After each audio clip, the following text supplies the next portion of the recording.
Australia uses all white road lines, unlike South Africa which typically use yellow outer lines, and New Zealand that sometimes uses yellow inner lines.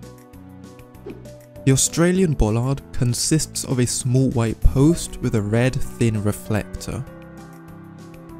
Since Australia is in the southern hemisphere, the sun should normally be pointing towards the north. They use black arrow on yellow background chevrons and white arrow on black background chevrons.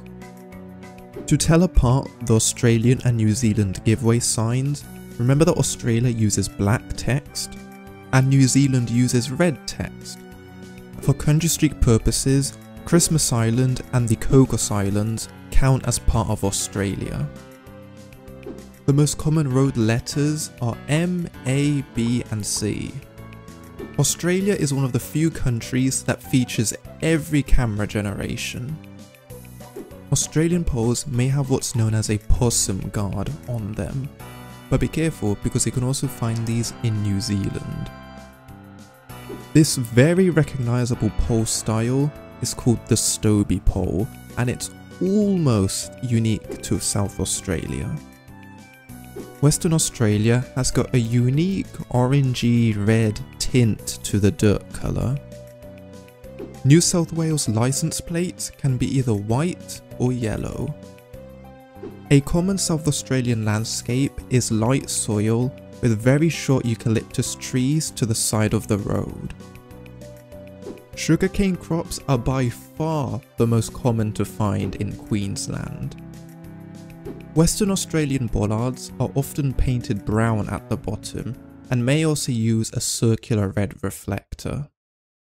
New South Wales has unique red no stopping signs.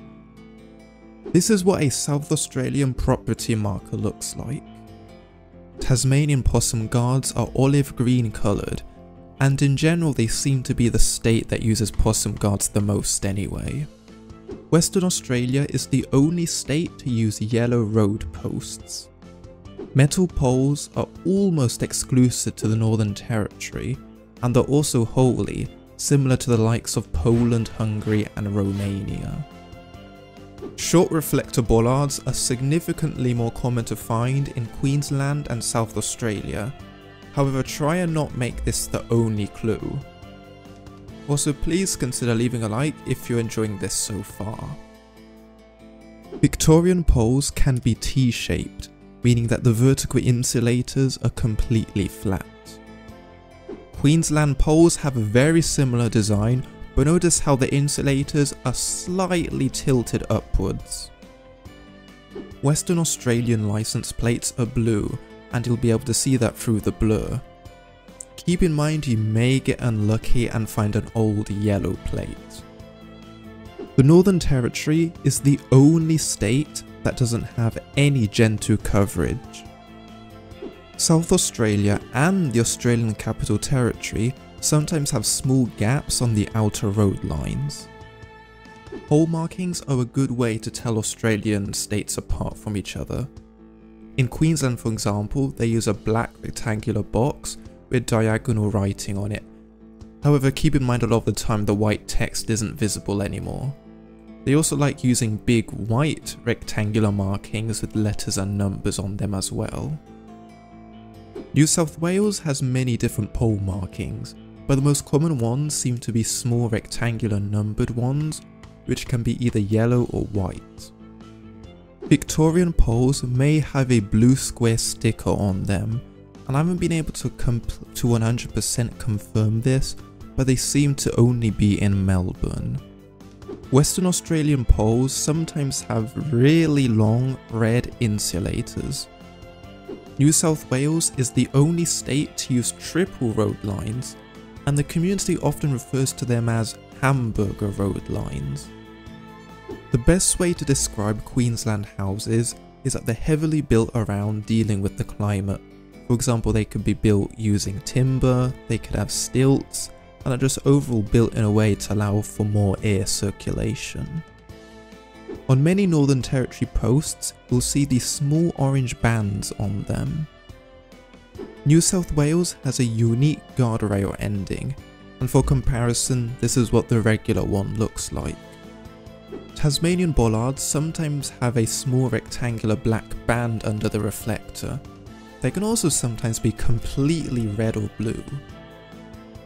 Mount Gambier is a very recognisable place in South Australia, mostly due to the immense amount of pine trees to the sides of the road. According to this survey, if you see a concrete pole, you are most likely to be in Victoria, and as we'll see later, this New South Wales number isn't completely accurate. Queensland poles sometimes have a small circular blue sticker on them, similar to the ones that you find in France. In the literal middle of South Australia, there's a town called Coober Pedy, which is known for its opal mining, and if you've seen it once, you probably won't forget what it looks like. And if you're a Tom Scott fan, you would have already seen it. Queensland has a unique black and yellow bollard, however it's quite rare to find. There is one infamous town in New South Wales called Broken Hill because of its use of Stobie poles, and you'll find it right over here. The B23 road in the Northern Territory is recognisable by the amount of small short trees around it, but also its complete lack of any road lines. This leaf on the camera, which you sometimes see in Gen 2 coverage, is only found in the southern part of South Australia. Christmas Island uses yellow license plates, which could be useful for NMPZ. R-marked roads are only found in South Australia. D roads are only found in New South Wales, both of which either in or near Sydney. In Tasmania, the only roads that can reach 3 digits are C roads. So what that means in a practical sense is that if you see, for example, A241, you know that you can't be in Tasmania. Now this one is definitely the most experimental tip of the batch, but Australia has got coverage on these two islands over here, over Tasmania, and this one in particular called King Island. What I've noticed is that a lot of their poles have just got a lot of stuff on them, like these white stickers, wiring, and a lot of them have got brown patchy marks for some reason. Again, I don't know how true this is, but it's something that I've noticed.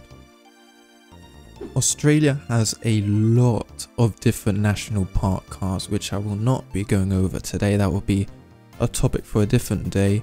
But all I wanted to say for now is that a lot of them are white, and quite a few of them, especially in the eastern part of the country, have got a snorkel. However, the best tip probably is to just play a bunch of Australia, because like many countries, it's the most efficient way to learn it. No matter how many metas or anything like that you learn, the landscape is always going to be the most important thing to learn. I personally recommend a balanced Australia. That's most of the games I've played it on, and I think I'll end it now because I'm not too sure where it is. And that's going to be it for today. I don't really have too much else to say. That was quite a lot of work to put together, and I hope you enjoyed it. Thank you to Ground Jordan for being the first channel member, and to everyone else watching as well. And congratulations to whoever won the World Cup.